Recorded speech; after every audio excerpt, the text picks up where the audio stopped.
So yeah, unlearning is probably one of the hardest parts of anybody's healing or growth journey. It is an interruption of who you were so that you can meet who you actually are. And to me, there's nothing really more worth it about life than knowing who you are and embracing who you are.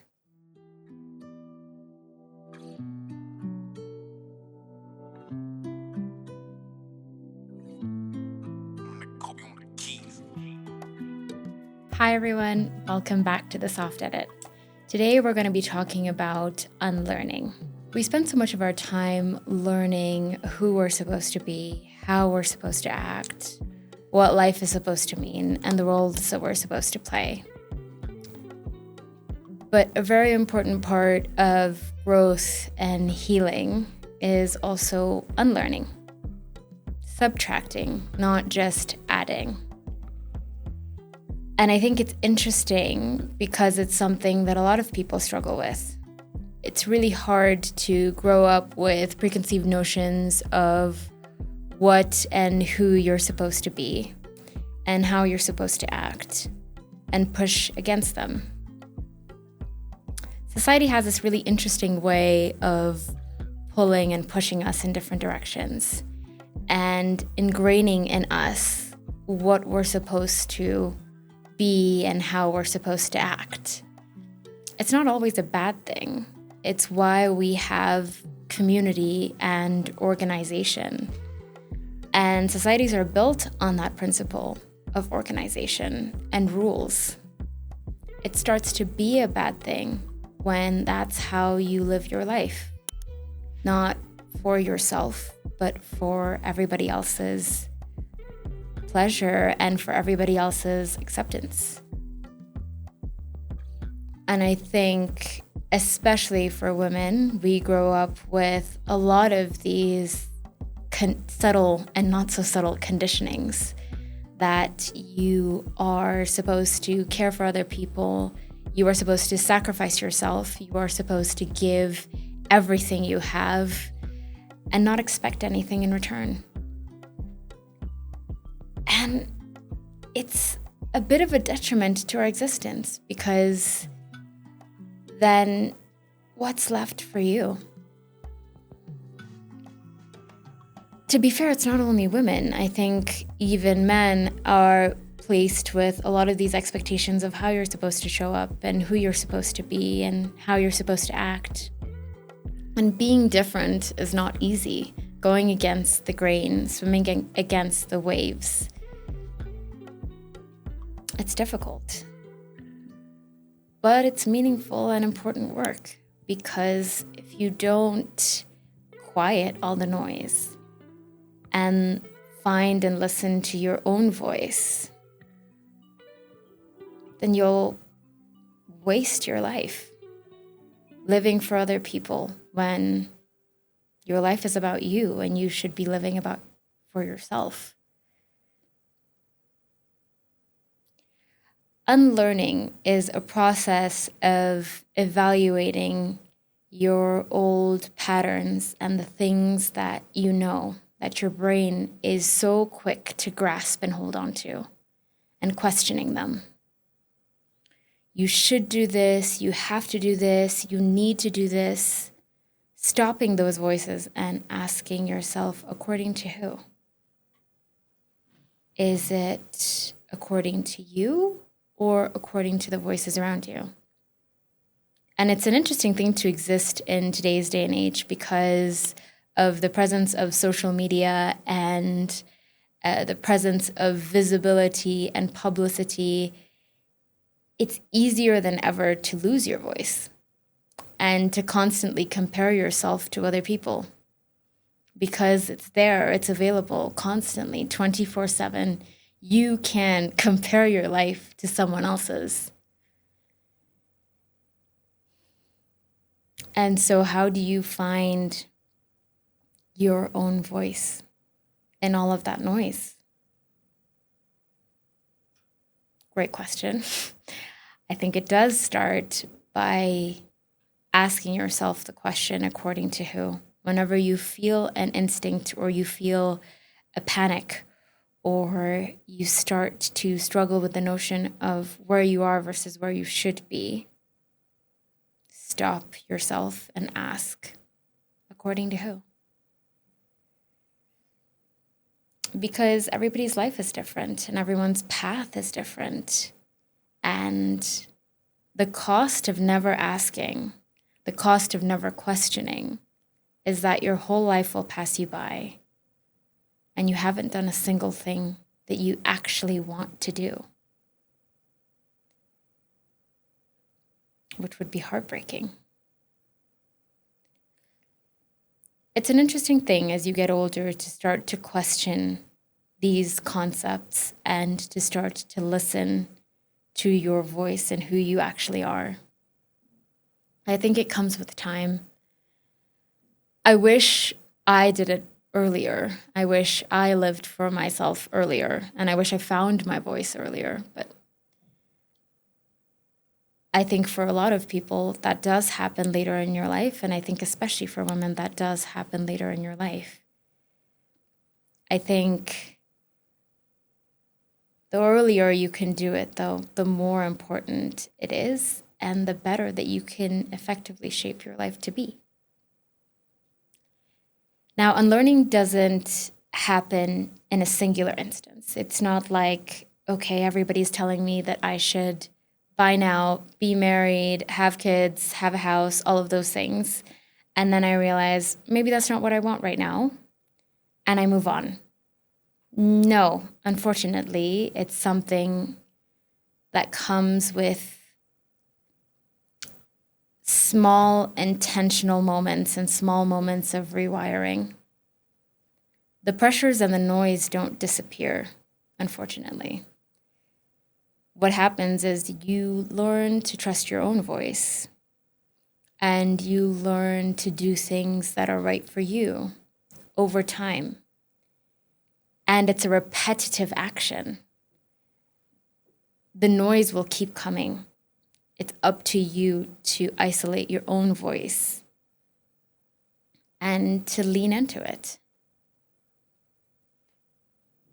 continuously until you get to a point where you have rewired the pattern, until you get to a point where you have learned different, not what everybody else is telling you to do or to be, but what you want to be. And recognizing where you are and questioning why you want things. Do you want things because everybody else tells you you should have them?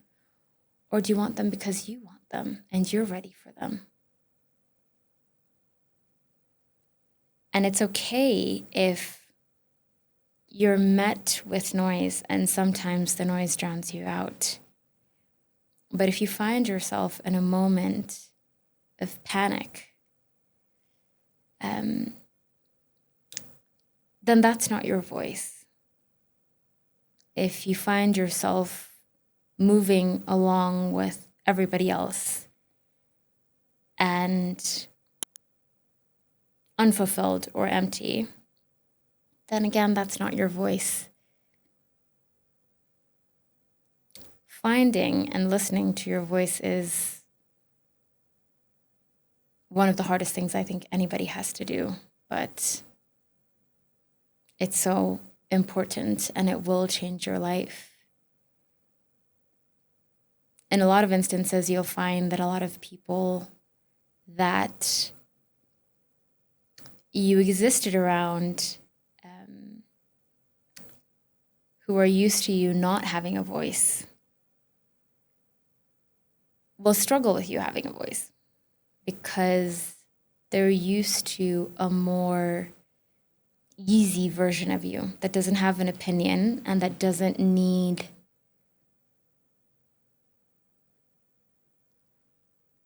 to be heard or to be seen or to be represented. And in that shift, you do lose a lot of relationships and you do have to restructure your life, but it's not a bad thing. It's you growing into who you are. I think I've also, for a long time, lived in that same way where I was so concerned about living my life the right way and doing all the things that you're supposed to do and not being different, fitting in, belonging. And a lot of the decisions I made in that state are decisions that don't resonate with who I am, because I learned that you're supposed to accommodate other people regardless of the expense, even if the expense is you, like many women. And the issue with that is one day you wake up in a panic and realize that you haven't been considered and that you haven't really been living life for yourself, and that your life is empty because it's not yours. It's what everybody else told you to be. And going against the grain and figuring out what you want and fighting for it is hard. And it changes over time. But all of that is okay. Like, it's okay for things to change over time. It's okay for you to change over time and for you to evolve over time. It's not okay for you to live your life for other people, just for other people. It should also be for you. That's what your life is about. And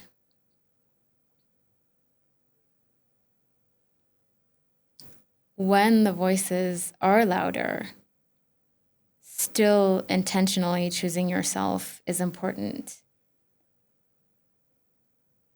Because even for me, when you're in a moment of doubt or fear or jumping into something unknown, your brain is looking for safety, and so it shortcuts to the patterns and systems you grew up with, what you know. And challenging that is hard. And it's active work. It doesn't just happen. You have to continuously challenge it until your voice is louder than anybody else's. And your voice becomes the only one that you hear.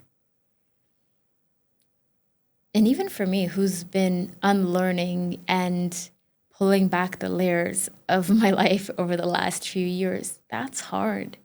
Sometimes I fall back into that place where I'm like, oh, I should have this by now. I should be this by now. And I sink myself into that comparison because that's what I've been told to be for such a long time. And I've only spent the last couple of years telling myself a different story. But if you've heard a story for like 28, 29, 30, 40 years, and you've spent just, let's say, 2, 3, 4, 5, 10, telling yourself a new one, the old one will always feel more comfortable. It'll always be easier to revert to. The anonymity of blending in and belonging is more soothing in the short term than standing up and choosing different and being different. And like I said, I mean, it's easier now than ever to hear everybody else's voice. It's instant, it's constant. So fighting for your own is harder than it's ever been, but it's also more important than it's ever been. Because you're not supposed to live your life for other people. You're supposed to live your life for you.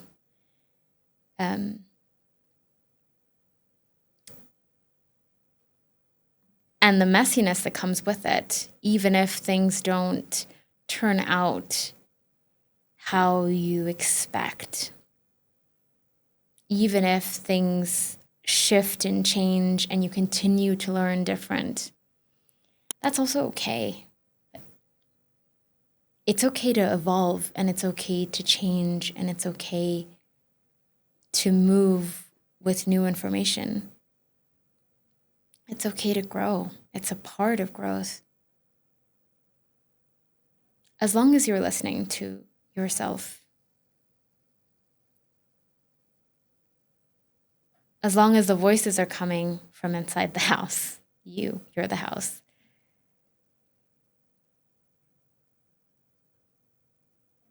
As long as the voice that you're listening to is yours. And it's okay if sometimes he, she, they are wrong. That's just a part of learning and growing. But if it's your voice that you're listening to,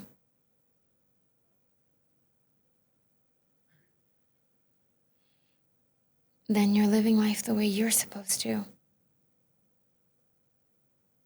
And you're living life internally, not externally, because life is coming from you, not from everything around you.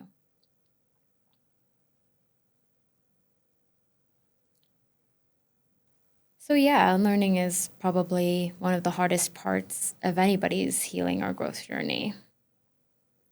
It is an interruption of who you were so that you can meet who you actually are.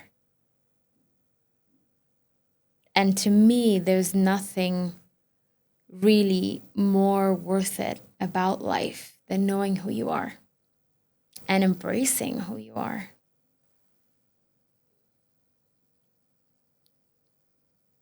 It's the most important thing you should be doing with your life.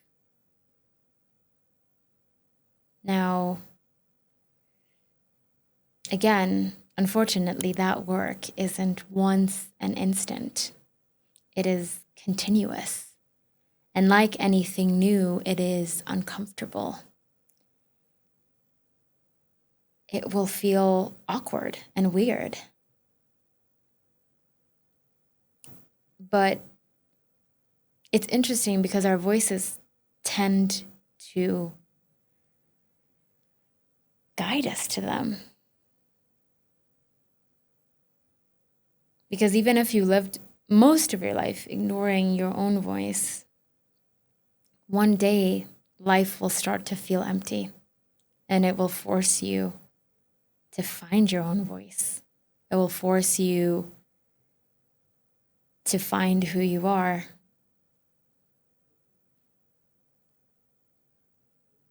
And that's the magic of that voice. You can go forever ignoring it.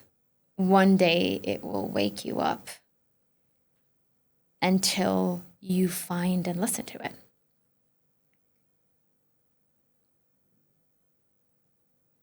But just because it's scary doesn't mean that it's not worth doing. Just because it feels awkward and uncomfortable and different doesn't mean that it's not worth creating.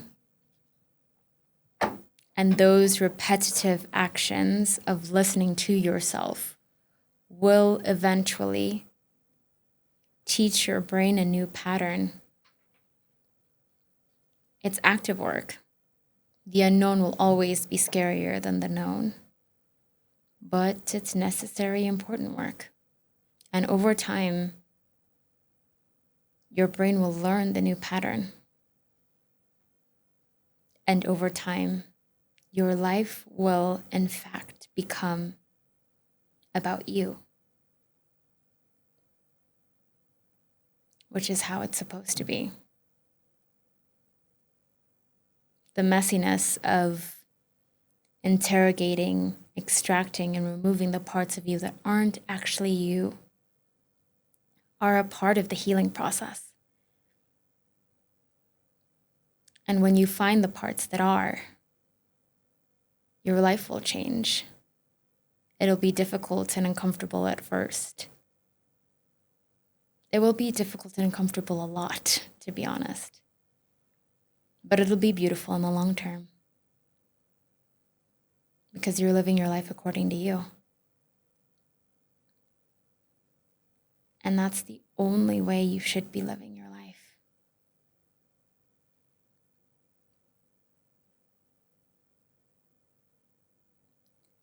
It's the only way you should be living your life. According to you. According to you. Thank you so much for joining us at The Soft Edit. Remember, you are the author and editor of your life, so make it work for you. Thank you.